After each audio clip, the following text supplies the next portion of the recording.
Paz do Senhor, jovens. Paz do Senhor, todos que estão assistindo esta aula. A paz a todos que estão querendo aprender um pouco mais. A paz do Senhor a todos. Amém? Paz do Senhor, Adebras. Tudo bem com vocês? Espero que sim. Jovens, parabéns pela arrecadação de alimento ali na porta da igreja. O Drive Tour de arrecadação. Parabéns, ficou muito legal, viu? Lembrando, gente, que em tempos difíceis, né, a gente sempre tem que estender a mão para ajudar. Então, se você quiser levar um alimento na igreja, tá? Todo sábado tá tendo Drive Tour. Não sei se vai ter no próximo, mas fica atento aí nos Face da vida, nesses lugares, né, nas páginas da igreja que sempre está anunciando, tá bom? E hoje nós vamos para a terceira lição. Panorama do Evangelho de Mateus, a terceira lição. Panorama do Evangelho de Mateus. Tá? Nós vamos falar um pouquinho agora sobre o Evangelho de Mateus, que é o primeiro, né, o primeiro livro ali, o primeiro Evangelho é o de Mateus. Vamos lá? Diz assim, ó.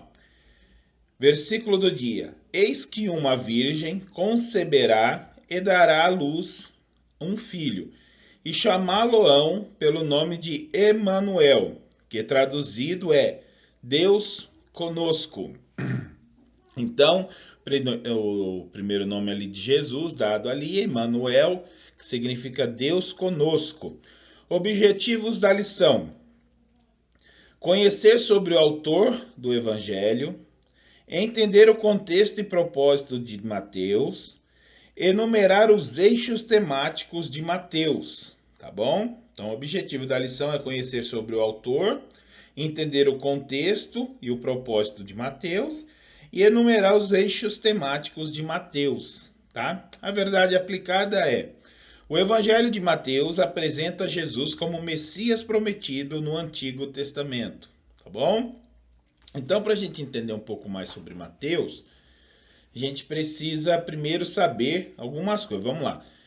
Informações essenciais sobre Mateus. O propósito era provar que Jesus era o Messias, tá bom?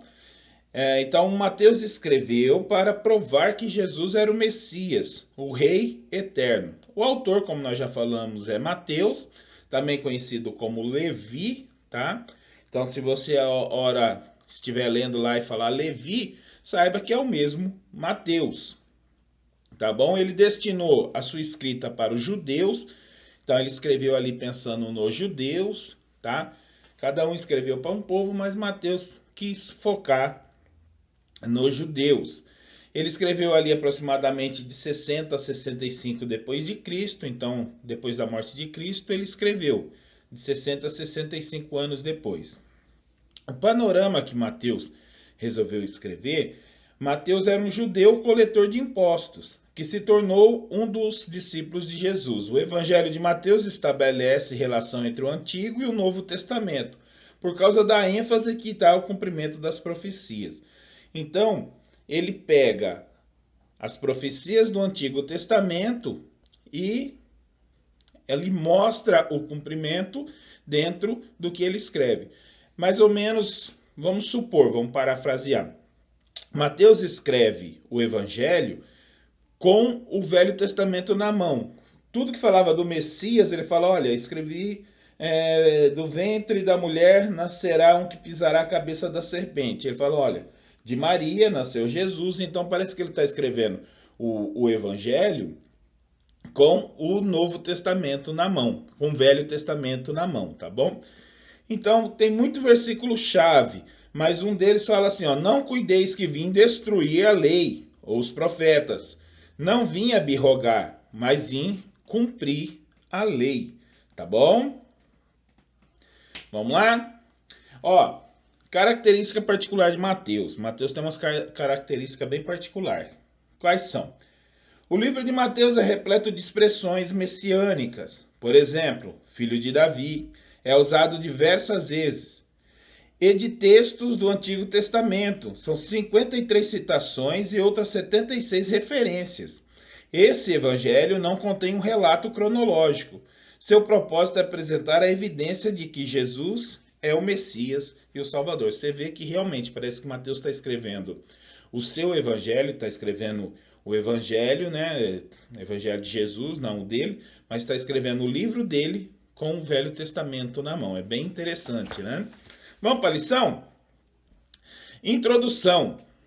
O Evangelho de Mateus nos convida a entender a validade das profecias messiânicas, pois em todos os acontecimentos na trajetória de Jesus percebemos o cumprimento das profecias em mínimos detalhes. Então, como nós estamos falando, parece que Mateus ele está ali com o livro na mão e escrevendo: isso aconteceu, isso aconteceu, isso aconteceu, tá? O conceito messiânico no Antigo Testamento. No Antigo Testamento encontramos a profecia que forma o perfil do Messias, falando sobre seu ofício, seu nascimento, nome, ministério e abrangência do seu reino. No Evangelho de Mateus vemos Jesus como rei, aquele cujo reino será eterno. Jesus como a semente da mulher. Então, a primeira profecia sobre Jesus, a vinda do reino, na vinda do rei, foi lá em Gênesis 3,15, que fala assim, né? Que fala que Jesus, né, viria pelo ventre da mulher, que nasceria a semente, né, nasceria uma semente do ventre da mulher que pisaria a cabeça da serpente. Então é a primeira profecia sobre Jesus. Então ele relata a primeira profecia, onde começa a se desenrolar todo o filme messiânico nas escrituras, está registrado em Gênesis 3,15. Passagem esta que fala claramente sobre a semente da mulher que feriria a cabeça da serpente. Então, quando ele pega e fala, olha, nascerá do ventre da mulher um que vai pisar a cabeça da serpente, já se fala sobre Jesus, que pisará a cabeça do diabo. Então, por isso que Mateus ele fala do nascimento de Jesus através de Maria, do ventre de Maria, tá? Jesus entra na história através do ventre de Maria, tornando-se um homem, tá? Mateus registra a profecia do nascimento de Jesus como uma profecia, tá? Mateus registra e conecta o nascimento de Jesus com a profecia. Então, ele pega e mostra, né, que ele vem do ventre de Maria, provando que a primeira profecia lá atrás já está se cumprindo ali. Jesus, o rei do trono de Davi. Então ele ainda, mostrando que as profecias estão se cumprindo em Jesus, ele ainda escreve mais. Encontramos no Salmo uma alusão ao pacto de Deus com Davi, sobre a permanência da sua descendência ao trono, tá? Então, sabia-se que quem fosse herdar o trono de Davi tinha que ser da linhagem de Davi. E aqui também Mateus faz o mesmo, tá? No Salmo 89, do 3 ao 4, ele fala sobre fala dessa linhagem, que o trono de Davi seria, né, sempre honrado, sempre tendo alguém. E ali ele fala, né, que Jesus vem da raiz de Davi. Ele vem também. Em Jeremias também fala, tá, que seria do rebento de Davi. E você pegando a genealogia de Mateus, que começa ali, você vê que ele vem do trono de Davi. Ele vem da família de Davi, da linhagem de Davi, né? Então ele vai se cumprindo todas as profecias. Expectativa do rei para os judeus. Vou ler a introdução. Após o período de independência nacional, com o período dos Macabeus, os judeus agora estavam sob o regime de Roma. Neste ambiente conflituoso, houve a esperança de que o Messias vinha para livrar-os do julgamento do Império Romano, sendo assim o Messias político. Tá? Então, Roma tinha, né, os Macabeus tinha tornado os judeus livres, depois veio Roma e o conquistou de novo, mas, no entanto, o que acontecia? Só focando que eles queriam sempre um rei político e nunca um rei espiritual. Nós vimos lá atrás que Saul, né, foi consagrado rei, ele foi, né, colocado como rei porque o povo não aceitava, né, Deus como rei. Eles queriam ter um rei como todos os outros. E aqui eles achavam que Jesus se levantando ia libertar, né, os judeus, Israel, da mão de Roma. Eles não aceitavam que Jesus ia ser um rei espiritual. Eles queriam um rei, né? Eles queriam um rei terreno, um rei político. O Messias no judaísmo. A expressão Messias significa ungido, pois faz alusão ao rei de Israel. Esta afirmativa é forçada quando olhamos o período monarco. A expressão Messias significa ungido, pois faz alusão ao rei de Israel. Esta afirmativa é reforçada quando olhamos o período monarco, em que os reis eram considerados ungidos, né? Então, quando fala ungido, é como Samuel, que foi lá ungir Davi, derramar o óleo sobre a cabeça. Então, Messias quer dizer ungido, rei ungido, mas não um rei político. É aonde que muitos falham até hoje. Até hoje existe esta falha. Muitos esperam um Jesus político, um Jesus que arrume a sua casa, que acabe com seus problemas, um Jesus que vai lá, dê a solução das suas contas, solução das suas dívidas, arrume seu casamento. Sempre um rei, ele sempre está esperando um Jesus resolvedor de problemas. Enquanto que o nosso verdadeiro Jesus é aquele que morreu por nós para nos levar, né, à vida eterna. A gente sempre quer algo em troca. Né? A gente sempre quer um benefício para seguir Jesus, que é a teologia da prosperidade. Se você der, você recebe. Dá que você recebe. A teologia da prosperidade, ela veio como isso, como um Messias político, como um Messias terreno, um Jesus que tem que sempre dar alguma coisa para alguém. O verdadeiro Jesus é aquele que morreu na cruz para nos levar para o céu. Então troque qualquer promessa pela maior de todas, que é ir morar no céu, o da vida eterna, tá bom? Quem era Jesus? Então, né, só para resumir, pelo Espírito de Deus é bastante enfático, o Espírito de Deus é bastante enfático. Tu és Cristo, Filho de Deus vivo, né? Só vou ler algumas aqui. No batismo, né, Jesus foi chamado de Filho de Deus. Este é meu filho amado, a quem me comprazo. Ele é o melhor amigo, ele é o melhor companheiro, ele é o Filho de Deus. Então nós temos que entender que Jesus é o nosso Salvador, nosso Redentor, aquele que pagou uma conta por nós. Características do reinado de Cristo. Tá? Então vou ler aqui a introdução. Vamos à introdução? Característica do reinado de Cristo. Jesus veio para oferecer a salvação a todos aqueles que aceitarem o seu sacrifício e o confessarem como Salvador. Por esta razão, estabelece parâmetros em seu reino e exige lealdade dos seus súditos todos os dias, tá bom? O reino espiritual de aplicação prática. O que é uma aplicação prática? Nós precisamos viver o evangelho, amar ao próximo como a nós mesmos. É uma aplicação prática. O amor que fala aqui não é um amor de sentimentos, mas é um amor de ação. O português, ele não define muito bem a palavra amor. Amor tem várias coisas, como sentimento, como, né, amor de paixão, amor de filho, amor de amigos. Então, o amor aqui ele não é muito bem especificado.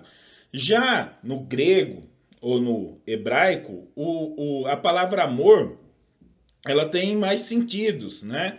Então, quando se fala amar ao próximo como a ti mesmo, é um amor de comportamento, é um comportamental. Você não precisa esperar nascer um sentimento no teu coração para poder se portar como amor, entendeu? Então, se portar como amor é se portar na prática, o reino de aplicação prática, é praticar o reino de Deus, tá? Um reino onde impera o sobrenatural. Um reino, 3:2, um reino onde impera o sobrenatural. O Rei dos Reis, Jesus Cristo, reage o seu reino como poder e autoridade. Mateus faz questão de relatar os milagres efetuados pelo Rei Jesus. Ele ensinava com autoridade. Se você pegar ali os evangelhos, diversas vezes vai falar Jesus ensinava, Jesus ensinava, Jesus ensinava, Jesus ensinava. Eu acho que pouquíssimas vezes fala e Jesus pregou. Então, o ensinar, ele é muito mais importante do que o pregar. Sim, ensinar é bem mais importante. Então, arrume um discípulo. Todo crente precisa discipular alguém. Arrume um discípulo, tá? Então, ele ensinava com autoridade, tinha poder, né, para curar, evidenciou seu poder sobre os demônios e ele expulsava demônios e promovia muitas e muitas curas, tá? E diz assim logo no final: Deus nos chamou para viver um tempo sobrenatural e de milagres. Em meio às descrenças e às dúvidas de muitos, somos chamados para experimentar o reino de Deus em nossas vidas.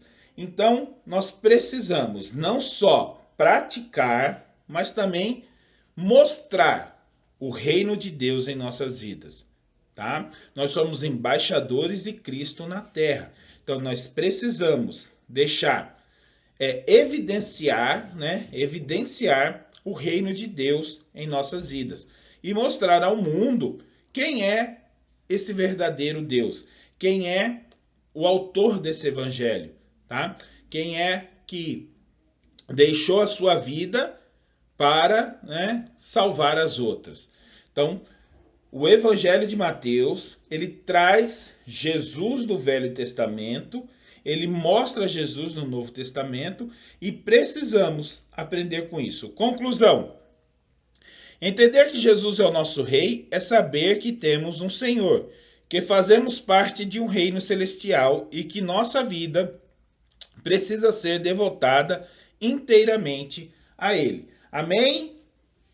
Aula curta, aula abençoada, porém curta, né? Mas procure o evangelho, estude bastante sobre ele, saiba quem é, tá? Mateus e o Jesus do evangelho, para que você possa crescer espiritualmente. Amém? Muito obrigado. Vamos fazer uma oração? Baixe sua cabeça. Senhor, muito obrigado por tudo que o Senhor tem feito. Que essa palavra possa entrar no nosso coração e nós possamos aprender cada dia mais. Senhor, não nos deixe nenhum mal, Senhor amado, vir nos acontecer. Mas faça, Senhor amado, com que a sua bondade transpasse, Senhor amado, os portões da igreja, Senhor, e alcance o maior número de pessoas possível. Senhor, nos livra desse mal que assola a humanidade, Senhor.